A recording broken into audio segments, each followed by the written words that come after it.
మన భారత మిసైల్ సమర్థవంతంగా పాక్ డ్రోన్స్ని కూల్చేస్తున్నాయి.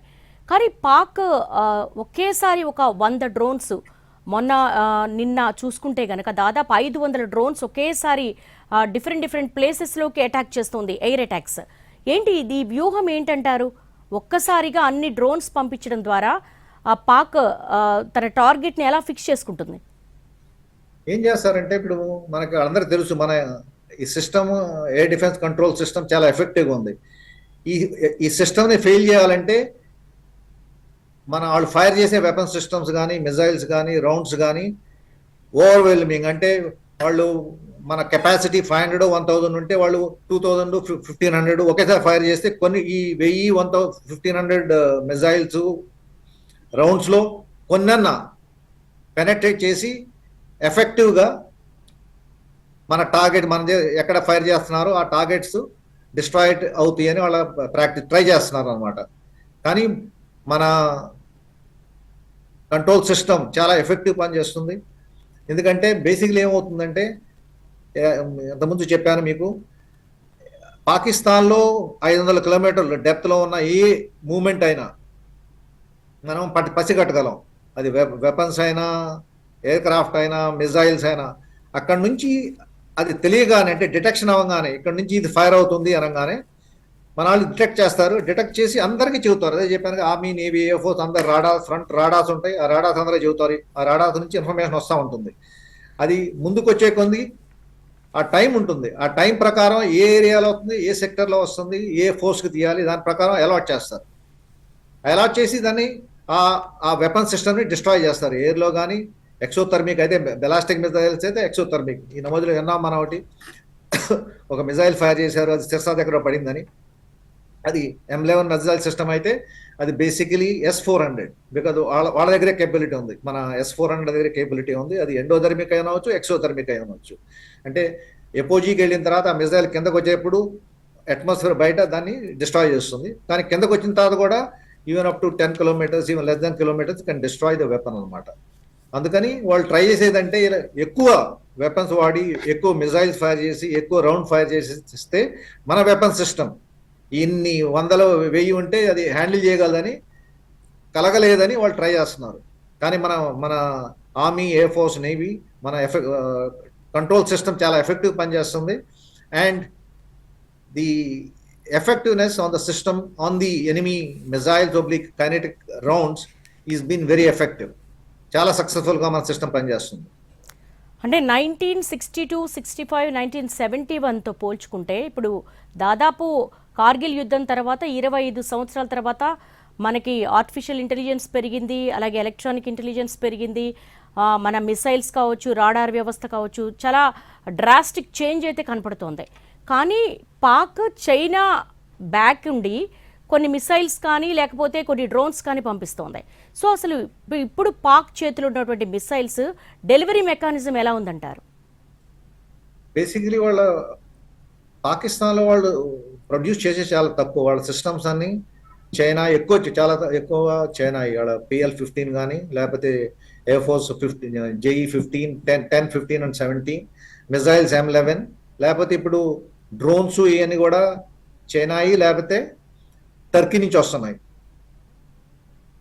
ఈ వెపన్ సిస్టమ్స్ అన్ని ఇంపోర్టెడ్ అండ్ ఇవన్నీ వెరీ కాస్ట్లీ ఎక్విప్మెంట్. ఎవరైనా ఇప్పుడు మనది $4 trillion ఎకానమీ ఇండియాది. మనం 10 రోజులు 100 రోజులు మనం ఈ వార్ మనం కంటిన్యూ చేయగలం, ఈ ఆపరేషన్ మనం కంటిన్యూ చేయగలం. పాకిస్తాన్ అసలే డబ్బులు లేవు, అంతా అడుక్కుతుంటున్నారు వాళ్ళు. వాళ్ళకి ఏం డబ్బులు లేవు. ఈవెన్ వరల్డ్ బ్యాంక్ దగ్గరికి వెళ్తే మొన్న ఒక $1 billion వచ్చినాయి అప్పు కట్టడానికి. మళ్ళీ అప్పు తీసుకుంటున్నారు. వీళ్ళు కొనాలన్నా వీళ్ళకి ఇచ్చేవాళ్ళు లేరు. ఎందుకంటే డబ్బులు కొనాల వరకే ఫీడ్ చేస్తారు, తర్వాత డబ్బులు కట్టాలి. కానీ ఇప్పుడు వచ్చే వెపన్ సిస్టమ్స్ అన్ని ఎక్కువ చైనా నుంచి. ఎందుకంటే మనకి చైనాకి 1960లో వార్ అయింది. వాళ్ళకి తెలుసు ఏషియాలోనూ వరల్డ్లోనూ రేపు కంటెస్ట్ చేసేది between China and India.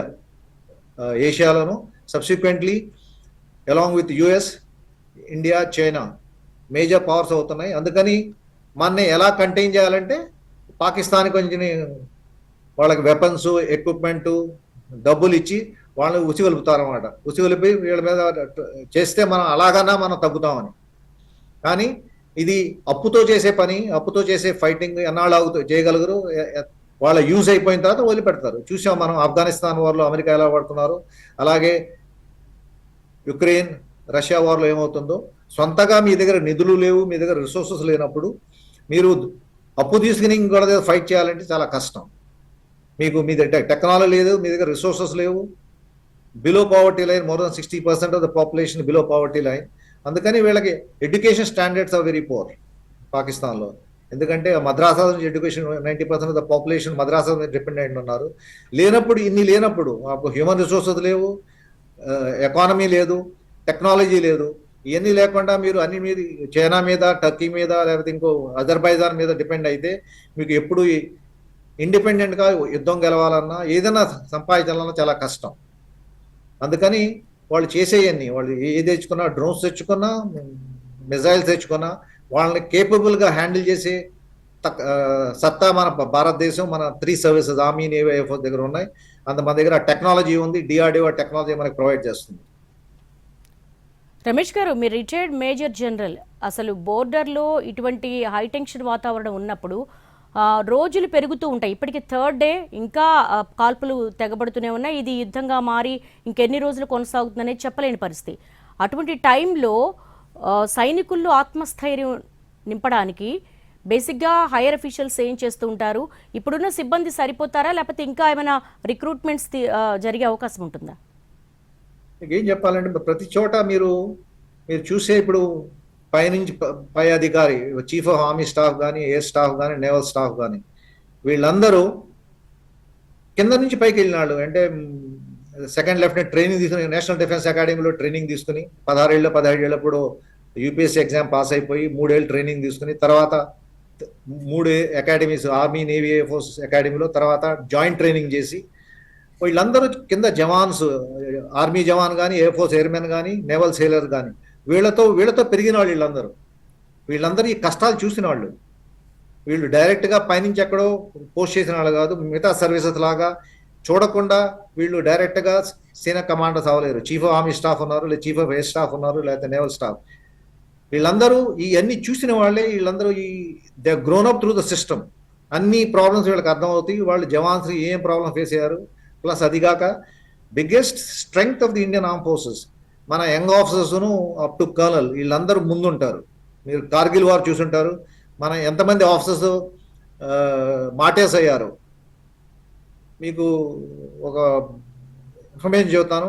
Vietnam and Israel తర్వాత ఇలా leading from the front Indian army, air force, naval officers, they lead. If you see the number of people casualties, high percentage of casualty officers. ఎందుకంటే వాళ్ళు ఫ్రంట్లో lead చేస్తారు. వీళ్ళందరూ వాళ్ళతోనే ఉంటారు, వాళ్ళతోనే ట్రైనింగ్ చేస్తారు, వాళ్ళతోనే. మీకు ఒక యంగ్ ఆఫీసర్ ఉన్నాడంటే అప్ టు క్యాప్టెన్, మేజర్ వాళ్ళతోనే ఉంటాడు, బంకర్స్లోనే ఉంటారు వాళ్ళతోనే. పొద్దునుంచి సాయంకాలం, రాత్రి ఒక రోజు నిద్ర లేదు, 2 లేదు, 3 లేదు, 4 లేదు, 5 రోజులు, 10 రోజులు జవాన్స్ ఉంటారు, వీళ్ళు ఉంటారు. దాని ప్రకారం ఒక మెథడ్ ఆఫ్ వర్కింగ్ అందరికీ జవాన్స్ దాంతోపాటు ట్రైన్ అవుతారు. అలాగే ఎన్సిఓస్, జేసీఓస్, middle rung people at the front end of the battle అందరూ ట్రైన్ అవుతారు అనమాట. ఇనిషియల్గా ప్రతాడికి ఆఫ్టర్ ఆల్ ఫస్ట్ ఫైర్ అయినప్పుడు కొంచెం జంక్ ఉంటుంది, అది నార్మల్. ఎవరు ఆఫీసర్ అయినా, జేసీఓ అయినా, జవాన్ అయినా. బట్ స్టార్ట్ అయిన తర్వాత ఆ ఎక్స్పీరియన్స్, చేసే మెథడ్, ఇవన్నీ వాళ్ళకి ఆ కాన్ఫిడెన్స్ ఇస్తుంది. ప్లస్ వాళ్ళంతా కలిసి ఉంటారు. అదే తిండి, అదే బంకర్లో పడుకోవటం. యుద్ధం స్టార్ట్ అయితే ఎవరు జవాను, ఎవరు ఆఫీసర్ ఏ లేదు, అందరు కలిసి చేసేది. అందరికి సేమ్ ప్రాబ్లమ్స్ అనమాట. అందరు సేమ్ ప్రాబ్లమ్స్ ఫేస్ చేస్తారు. ఒకళ్ళకి హెల్ప్ చేసుకుంటూ ఉంటారు, గైడ్ చేసుకుంటూ ఉంటారు.